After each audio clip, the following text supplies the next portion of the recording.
سال بھی کچھ سوالات ہیں لسنرز کی طرف سے آئے ہیں، اور اس میں ایک سوال یہ بھی تھا کہ آپ ضعیف جو حدیث ہیں وہ بہت کوٹ کرتے ہیں. دو وجوہات ہیں ضعیف.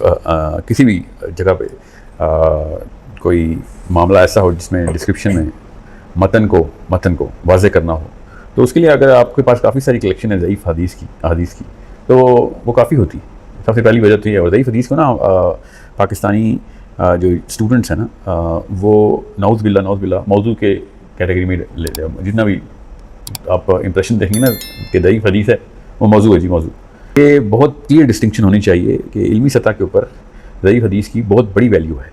یہ تو آف کورس علماء کو تو پتہ ہے. علماء مسائل کے دوران جو سینسیٹیو میٹرز کے دوران جب ضعیف حدیث کو ضعیف ڈکلیئر کرتے ہیں تو وہ اس کی ایک سینس ہوتی ہے، وہ مسائل بیان کر رہے ہیں، اس پہ حد کا حق ہو جاتا ہے.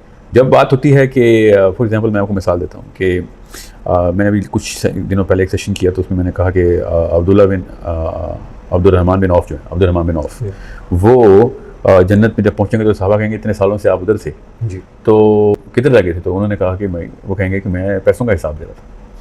پھر اس پہ اب وہ ریفرنس چیک بتائیں، ہمیں ریفرنس دیں. یہ بہت سالوں سے میں دیکھ رہا ہوں، مطلب 8-10 سال ہو گئے ہیں کہ پاکستان میں نا یہ ایک اسٹوڈنٹس کو ایک سنڈروم ہو گیا ہے کہ ٹیچرز کو ریفرنس مانگتے ہیں. وہ پوری دنیا کے اساتذہ اسٹوڈنٹس سے ریفرنس مانگتے ہوتے تھے، یہ وہ اسٹوڈنٹس ہیں جو ٹیچر سے ریفرنس مانگتے ہیں. نہیں مگر سوری ٹو کٹ یو، مگر اس میں کوئی حرج والی بات نہیں ہے. حرج والی بات ہے، میں بتاتا ہوں کیا ہے. ریفرنس نکالنا اسٹوڈنٹ کا کام ہوتا ہے، that's why is a student.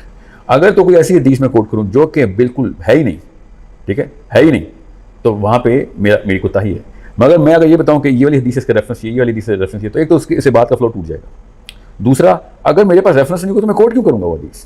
اور اگر کسی جگہ کے اوپر ایسی حدیث میں کوٹ کر رہا ہوں کہ جس میں ذوفت کا شائبہ ہے مگر متن اس کا صحیح ہے، تو مجھے کوئی ضرورت نہیں بتانے کی، ورنہ بات کہاں سے کہاں نکل جائے گی. اگر میں فار ایگزامپل آپ سے کہتا ہوں کہ ماں باپ کی جو خدمت کیا کرو، ہے تو یہ ضعیف حدیث، ٹھیک ہے میں آپ کو بتاؤں ہے تو ضعیف حدیث، میں آپ کو سنا دوں کہ ماں باپ کی خدمت کرو، آل وسن سائیکالوجی کسی اور طرف چل جاتی ہے آپ کی. وہ جو سننے قاری ہے نا یا سامع ہے وہ اس کو اس نہج پہ لے گا ہی نہیں کبھی. تو یہ بہت میں بھی صرف پہلی کیٹیگری کے اندر بھی بات بتا رہا ہوں آپ کو. دوسری کیٹیگری میں آتا ہوں بھی کہ میں کیوں کوٹ کرتا ہوں، میرے اور بھی وجوہات ہیں اس کے کوٹ کرنے کی. مگر سائیکولوجیکلی اسپیکنگ جب ایک استاد شاگرد کو سمجھا رہا ہوتا ہے تو وہ ڈیمین نہیں کر سکتا اس جملے کی اس اسٹیچر کو. تو اس وقت یہ بتانا شروع کہ یہ کبھی حدیث ہے، یہ احسن ہے، یہ متواتر ہے، یہ ضعیف ہے. نعوذ باللہ کوئی موضوع حدیث کو سنائے گا نہیں. وہ تو الگ بات ہے، پاکستان میں موضوع حدیث کی زیادہ لسٹ ہے، مگر اس سے وہ ٹیمپرامنٹ آف دا کانورسیشن بالکل زیرو ہو جائے گا. دوسرا ریلیونٹ ریڈنڈنٹ انفارمیشن ہے. جب متن مجھے پتا ہے کہ کسی بات کا درست ہے، میں آپ کو اسی مثال دے دیتا ہوں کہ حدیث جو ہے نا وہ ایسا یہ ہے کہ جو قربا جو ہیں وہ عمراء سے 500 سال پہلے جنت میں جائیں گے. جب یہ حدیث بالکل صحیح ہے. اب ایک اور حدیث بھی ہے، میں وہ یہاں پہ اب دیکھیں نا، یہاں پہ ایک اور موقع میں مجھے کوٹ کرنی پڑی حدیث، حالانکہ دس از حدیث آئی وڈ نیور کوٹ. کہ عائشہ رضی اللہ عنہا فرماتی ہیں کہ نبی علیہ السلام نے ارشاد فرمایا کہ میں نے عبد الرحمن بن عوف کو اپنے پیٹ کے بل رینگتے ہوئے جنت میں آتے ہوئے دیکھا. دیکھیں ابھی وائی وڈ آئی کوٹ دس حدیث؟ دی میننگ دا صحابی in front of a child, جس کو پتہ ہی نہیں ہے کہ اس بات کا مطلب کیا ہے، کہاں پہ کس جگہ پہ پلیس کرنا ہے اپنی مائنڈ میں، وہ سمجھے گا نعوذ باللہ پتہ نہیں کتنا گناہگار آدمی کی نعوذ باللہ بات ہوگی. سو کسی موقع کے اوپر کوئی حدیث کسی طریقے سے پلیس کی جاتی ہے تاکہ سائیکالوجی انٹیکٹ رہے کہ میں جس لیول پہ میں کرٹیکلٹی امپورٹنس یا سینسٹیوٹی بتا رہا ہوں کہ چیز کی جو مقصد ہے بتانے کا وہ کبھی ہے، وہ احسن ہے. اس کے لیے مجھے اگر سپورٹنگ ضعیف حدیث مل رہی ہے مگر متن درست ہے. اب متن کیا ہے کہ 500 سال بعد، مطلب ایک ڈیلے ہے عمراء کی اور غرباء کی جنت میں انٹری 500 سال کے ڈیلے سے ہے. یہ متن درست ہے، بالکل درست ہے، صحیح حدیث اس پہ بالکل مہر لگاتی ہے. اب اگر ایک بندہ نے مجھے ضعیف حدیث سنا دی یا عبد الرحمن بن عوف سے صحابہ نے کہا کہ اتنا عرصہ کدھر رہے، تو انہوں نے کہا پیسوں کا حساب دے رہا تھا، تو یہ حدیث بے شک ضعیف ہو مگر متن اس کا قوی ہے اور درست ہے، اس بارے میں کوئی مسئلہ نہیں ہے، کانفلکٹ نہیں کر رہی، بالکل کانفلکٹ نہیں کرے. دوسری بات، یہ مسئلے کا سوال ہے ہی نہیں، مسائل نہیں بیان ہو رہے. جب مسائل نہیں بیان ہو رہے تو کسی بھی لیول کے اوپر جب آپ ایسے متن کو سپورٹ کرنے کے لیے ضعیف حدیث کا بھی سہارا لیتے ہیں تو اس میں نہ صرف کوئی نہیں بلکہ کئی دفعہ تو اس کی ضرورت ہوتی ہے، علت ہوتی ہے کہ آپ کوشچن نکال کے لے کے آؤ. یا اپنا فیصلہ تو نہیں بتا رہا ہوں. اب رہی بات میں کس لیے دوسری کیٹیگری میں آتا ہوں، میں کس لیے ضعیف حدیث کو بھی پریفر کرتا ہوں کئی جگہوں پہ، کہ اگر میں کسی ارسطو کی کوئی بات کوٹ کرنا چاہ رہا ہوں یا علامہ اقبال کی کوئی شاعری کوٹ کرنا چاہتا ہوں، اسے بہت بہتر ہے میں ضعیف حدیث کوٹ کروں. بہت بہتر ہے، لاکھوں درجے بہتر ہے. اس کی یہ وجہ نہیں ہے کہ نعوذ باللہ لوگوں نے جو امپریشن لے لیا کہ ضعیف حدیث نعوذ باللہ جھوٹی بات ہے. یہ بھی ایک امپریشن یہی ہوا ہے، پھر نقصان یہ ہوا ہے، مطلب بیسیکلی وہ تمیز میں جو ہے کمی ہے. بلکہ وہ تو ایک سیکنڈری ایشو ہے. پرائمری ایشو یہ ہے کہ ضعیف حدیث کو اور موضوع حدیث کے بیچ میں ڈفرینشیشن ختم کر دیا. صرف اس لیے کہ وہ ریفرنس کوٹ کیجئے سنڈروم جو ہو گیا نا بچے کا. بٹ میں جب متن کو پوری طریقے سے بھانپ گیا ہوں, مجھے پتا ہے متن کیا ہے, اسلام کا فلیور اور نہج کیا ہے, اس کے اندر سے متن کس کیٹیگری کے اندر کیا قائم کیا گیا ہے صحابہ کے تھرو, نبی علیہ السلام کے تھرو, ایک مزاج نبوی کیا ہے, مزاج صحابہ کیا ہے, وہ کافی ہے میرے لیے. اب اس کے سپورٹ میں ضعیف حدیث ملے یا ایون موضوع حدیث مل رہی ہو, میں پھر بھی وہ کوٹ کرنے کے لیے تیار ہوں. وہ الگ بات ہے, میں موضوع کے اوپر بالکل نہیں جاتا, بیکاز موضوع کے اندر اور بھی مسائل ہوتے ہیں, اس بارے میں کیا بات کرنی ہے. مگر یہ جو سائیکالوجی بنی ہے نا کہ وہ ضعیف حدیث ہے, تو ضعیف حدیث کا مطلب ہے کہ وہ نعوذ باللہ جھوٹی حدیث ہے. ضعیف کی کم از کم کوئی 9 قسمیں ہیں, جس کے اندر 8 قسمیں تو ایسی ہیں کہ جو اس کو اور حسن یا مستند حدیث ہے, ان کو فرق ہی نہیں کرتی. کہیں پہ ایک راوی مسنگ ہے, باقی سارا کا سارا مسئلہ ہے. اور یہ 3-4 ایسی جگہوں پہ الگ الگ کوٹ ہو گئی ہے حدیث جس میں الفاظ کا رد و بدل ہے مگر مطلب بالکل درست ہے, تو اس کو بھی ضعیفی کے زمرے میں ڈالتے ہیں. مگر technically speaking it is as کوٹیبل as any thing else. اب جب بھی ان موضوعات کے اوپر بات کر رہا ہوں جس میں کہ سائنٹیفک کانسیپٹس ہوتے ہیں, جیسے ذوالقرنین کی جرنی میں نے بتائی, یا یاجوج ماجوج کے بارے میں بیان ہو رہا ہے, اس کے بارے میں جب ایک ایسے موقع کے اوپر ابن کثیر بھی حدیثیں کوٹ کر رہے ہوں, ہم نے تبری میں ہو یا ابن حجر کوٹ کر رہے ہوں, اب وہ ہمیشہ حدیث ضعیف ہو, مگر وہ اس متن کو توڑتی ہو کہ جس متن پہ اس وقت علماء کرام بغیر کسی حدیث کے پہنچ چکے ہوں اپنے اجماع سے, تو اس کو توڑنے کے لیے میں ضعیف حدیث کا استعمال اس لیے کرتا ہوں کہ اگر 1400 سال پہلے کو نعوذ باللہ کوئی علی بن ابی طالب کے نام پہ جھوٹ بھی باندھ رہا تھا کہ نبی علیہ السلام نے یہ فرما دیا, حضرت علی نے یہ فرما دیا, یا پھر حضرت حسن بن علی علیہ السلام نے یہ فرما دیا, میرے لیے وہ بہت زیادہ قوی ثبوت ہے, بیکاز سائنس بھی اس کو بیک کر رہی ہے, ابن کثیر بھی اس کو بیک کر رہے ہیں, اور وہ والا دور جو ہے وہ ایسا دور نہیں ہے کہ جہاں پہ ہلکی سی بھی گنجائش رکھی جائے کسی فلسفے کے اندر.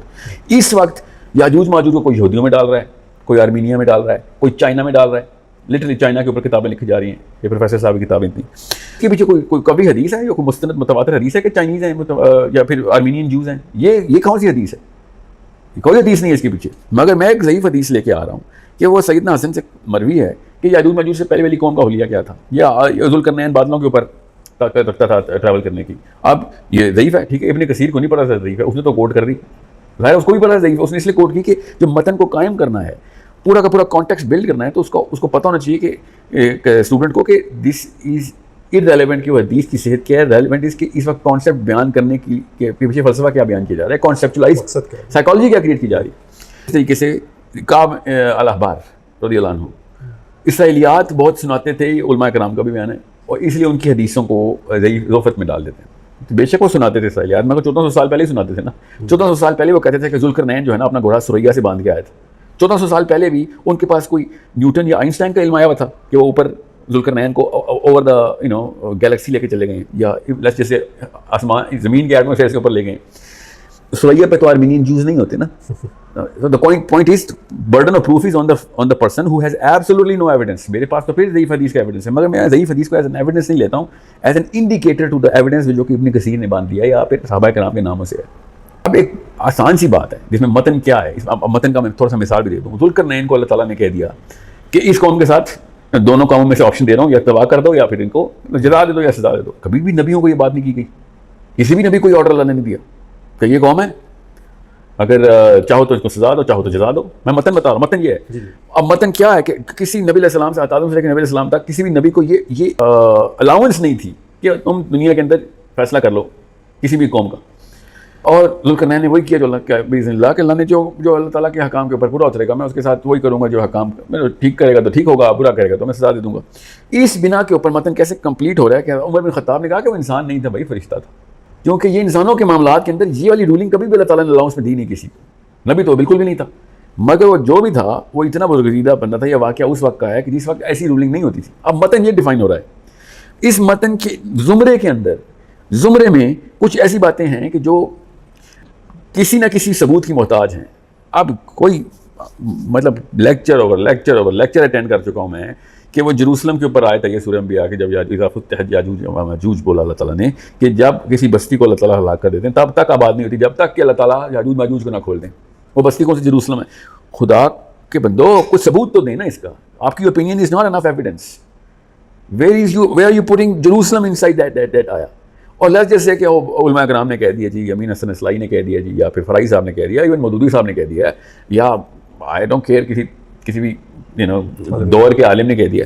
جب تک صحابی تک کوئی بات رسائی نہیں رکھتی, کوئی متن وہاں سے ڈیفائن نہیں ہو رہا, تب تک میں میرے اور آپ کے استدلال میں کوئی خاص فرق نہیں پڑتا جب تک, کیونکہ میرے پاس تو ضعیف حدیثوں کی سپورٹنگ ڈاکیومنٹس ہیں, آپ کے پاس تو کوئی بھی ڈاکیومنٹس نہیں ہے.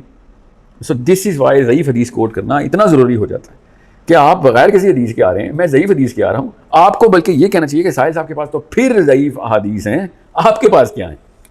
سو بہرحال اب متن کا جو مقصد ہوتا ہے نا وہ سائیکالوجی ڈرائیو کرنا ہوتا ہے. میرا مقصد بھی سائیکالوجی ڈرائیو کرنا ہوتا ہے. متن از ناٹ مائی آبجیکٹو, متن از این انسٹرومنٹ جو کہ now the context is being created so that the psychology is intact. When the psychology is intact then you support it کہ یہ حدیث ہے, یہاں پہ یہ حدیث ہے. اس ٹائم میں خود کینیبلائز کروں نا, خود سیلف ڈیٹونیٹ کر دوں کہ ہے تو یہ ضعیف حدیث, تو اس کا سائیکالوجی میری جو ہے نا, میرا آبجیکٹیو وہی کل ہو جائے گا. حالانکہ میری سائیکالوجی ضعیف حدیث کی بیس پہ نہیں, اس متن کی بیس پہ جو کہ کمبائن ہو گیا. عبداللہ بن عباس نے جب سورۃ طلاق کی آخری آیت پہ کہا نا کہ میں تمہیں اس کا تفسیر بتاؤں تو کافر ہو جاؤ گے, صاف سمجھ آ رہی ہے کہ بھیا اس وقت سائیکالوجیکل ریڈینس نہیں ہے آپ کی.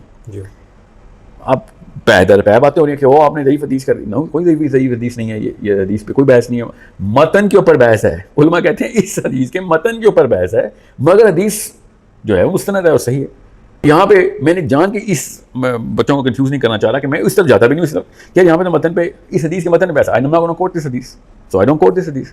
And it's a very simple matter کہ آبجیکٹیو کلیئر ہو تو آپ اس کو پھر ہر طرح کے سپورٹنگ ایویڈنس سے ڈرائیو کرتے ہیں. میں سائنس کو کبھی سپورٹنگ ایویڈنس نہیں لے کے آتا, میں سائنس کو اوپینین لے کے آتا ہوں. ایویڈنس صرف صحابہ کرام, بس صحابہ سے نیچے. ایک دفعہ میں نے زید بن اسلم کو کوٹ کیا جو کہ میرے پاس میرے کو شدہ تو نہیں ہے نا, زید بن اسلم تابعی ہیں. زید بن اسلم نے کہہ دیا کہ سبب کا لفظ سورہ کہف میں جو ہے وہ تمام تر صحابہ آسمان پہ جانے والے راستوں کو لیتے تھے.